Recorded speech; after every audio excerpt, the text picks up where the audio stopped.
Hello everyone, welcome to the table. What we're going to do now is just take a quick peek at what's inside the basic box here, Crowbar, the Rangers at Pointe du Hoc. This is the newest Flying Pig Games release.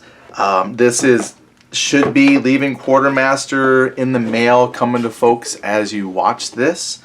I got my copy today, so I thought I would let y'all see what's in it. So this is the back picture. 252 beautiful 1-inch counters, a nice 22 by 34-inch mounted map, which we'll lay out, and I might be able to show you most of that. Some 6-sided dice, unique dice, player aid cards, the rule book. So, you know, I guess like the basics. Now, I will say this though, it's a big box, and that's good. I'll show you why here in a second. When I first opened it though, I was like, man, that's a big box. And I love this cover art. Love it. So here we go. Now for those not familiar with the Rangers at Pointe du Hoc, so this is where during the Normandy invasion, Rangers, they scaled the cliff at Pointe du Hoc because their job was to go find German machine gun, artillery emplacements, things like that. So they had to climb a cliff to get up there and then go search for them. Alright, so right away we've got these event cards. There's like a time stop card. So these are going to be pulled at various times, kind of depends on some dice rolls that you get, or you hit certain points of the board. But anyway, event, and so you got like a time increment. So this is, eventually time will run out, so you got to beat the clock. There's a couple on here, like you might get some German reinforcements. So, German counterattack, I guess that's kind of like reinforcements, but a counterattack, 2 spaces, and just a little note on specifics to that event, 3 spaces, ooh. And then rifle, or relief column advances, nice. So there's just some few little random events that could happen in the game. A sticker, so colors on the map board didn't quite match up with the colors of the dice.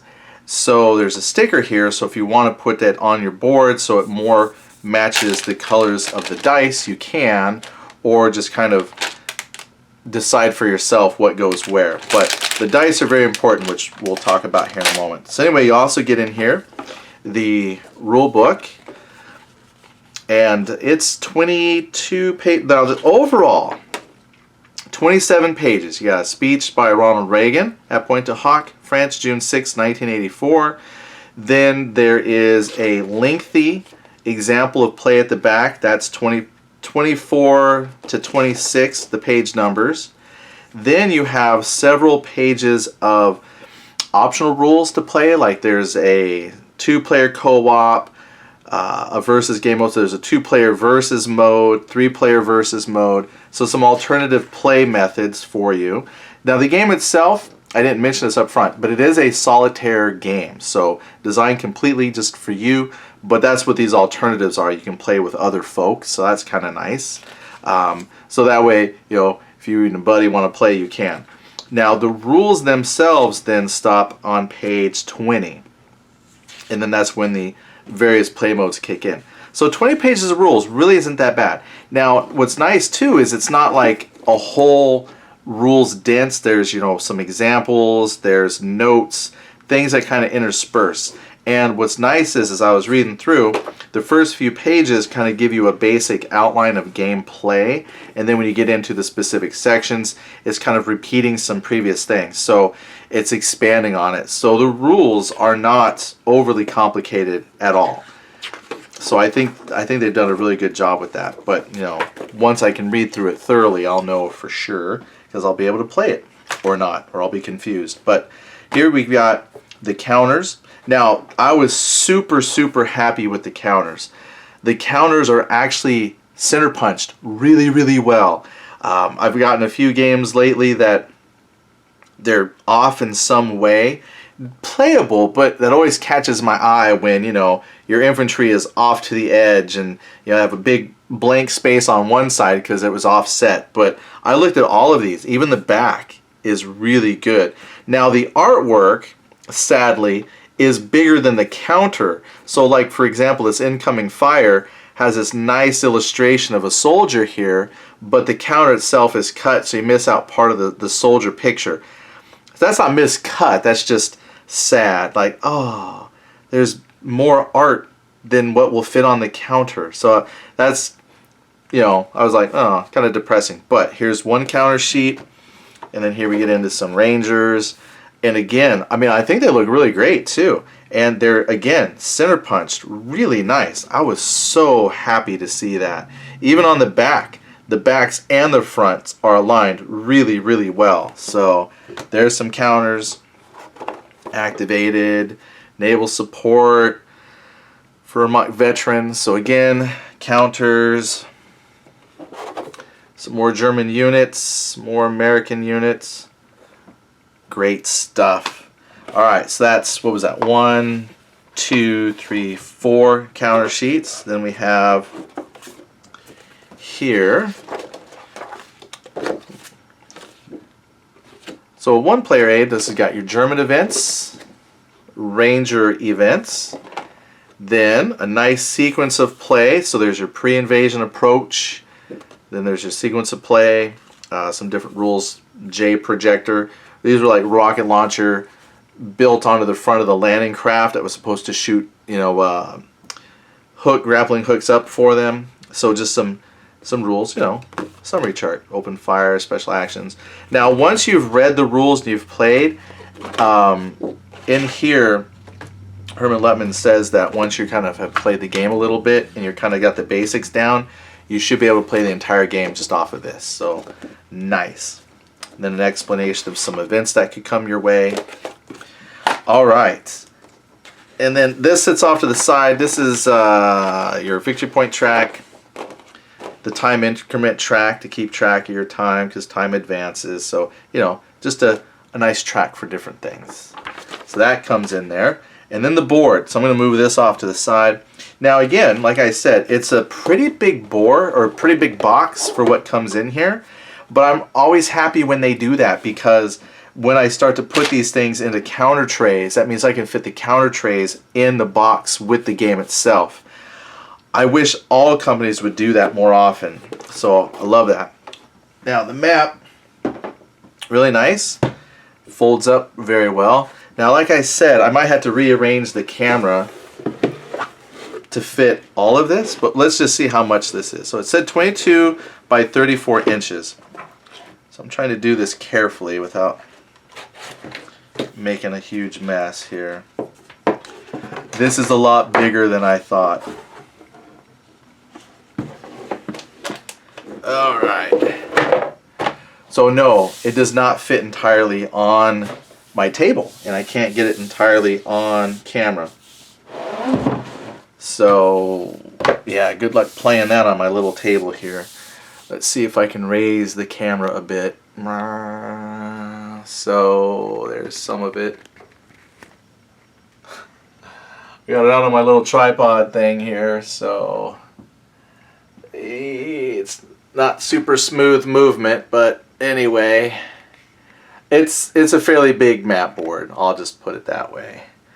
So we'll just come down here. So yeah, that's what I was talking about was the colors here for the dice. Yeah, they did include this, so you could just tape it and then cut it so it is in line here. So like I said, the colors that they put on the board, for whatever reason, I don't know if it went board was printed then dice or dice board problem, not sure, but good simple solution, because otherwise we could have made everybody wait longer and we could have reprinted the whole board and then that would have took forever. So this was a great compromise. Just here you go, change it as you will.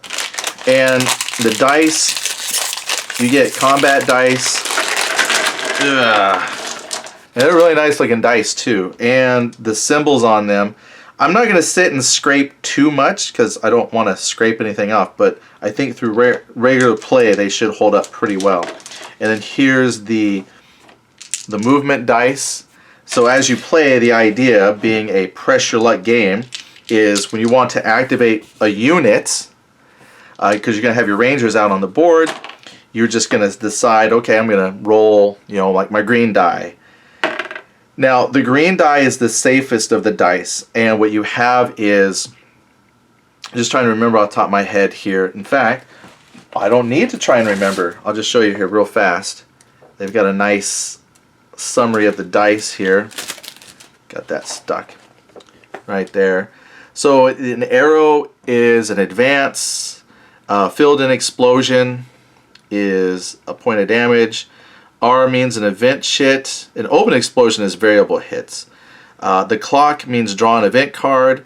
Stop means you stop the activation and then go to a new unit. A kneeling man is shaken. Running man is routed. So all of your damage and everything. Because let's say this is a guy. The idea, and that's why I'm excited. We'll show you more later, but this is an unboxing. But just to show you how these pieces work. Let's say this is one of your rangers. You're going to pick a die for them. Roll it. I got a clock, so I roll an event. Now the idea is you got to get off the beach. Now the first sequence of play, the water zone, when you're on the landing craft, there's some special rules for that. You don't use the dice exactly the same way. Same as when you hit the beach, there's rules for your beach and getting up the cliff with your dice rolls. Then when you're on the land, which you can't see, I'm sucking in my gut, pull this back. But then that's when you use the dice normally, which means then like I would advance, check for an event. Now at that point I would say, yeah, I gotta get these guys up the beach before I run out of time. So then you have to decide, this is the press your luck part. Do I roll another die? Okay. Yellow is a little more dangerous for you. Red is more dangerous for that unit. And black is really bad because you might get some of those routed or shaken. Running man is routed. So you might say, okay, well, this is an event, wasn't too bad. Let's roll the next dangerous. I can move 2, but there's variable damage that could happen because of the open explosion. So I move them up 2, but what damage happened? And then each counter has some strength points essentially. And that's it. You got to move up and find the gun. So like super, super fun. And I can't wait to show more of this to everyone. So look for more this week. But that's the basics of what comes in your Crowbar game. You got your custom dice. You got, now I mean, if you don't use the sticker, I mean obviously your dice colors aren't going to match up. But you could just simply, you know, understand green is the best, you know, like that. I know it's a little confusing, but if you don't want to put the sticker, you just fix it up. Anyway, boom, you got your special dice for movement, you got your combat dice, you got your rule book, you have 4 counter sheets of excellent looking counters that are actually center cut really, really well. Your victory tracker for different game events, and a couple player aid cards. And then your event cards, including the time increments, various counterattacks, things like that. And then finally, wow, this huge box to hold all of it and any potential trade counters that you stick in there. There you go. That's Crowbar. It should be coming to folks real soon. Quartermaster should have it. GameQuest should have it. I think Starlit in Europe should all have it. And it should just all be shipping out. So everybody just keep an eye on your mailbox. I don't think they're going to be putting tracking with it. So like mine, I got no tracking, but here it was. And I was so happy. So just keep an eye on the mailbox, and probably too big for your mailbox. Keep an eye on your porch, and you should be getting it. All right, I'll cut it here. Thanks for watching. Bye.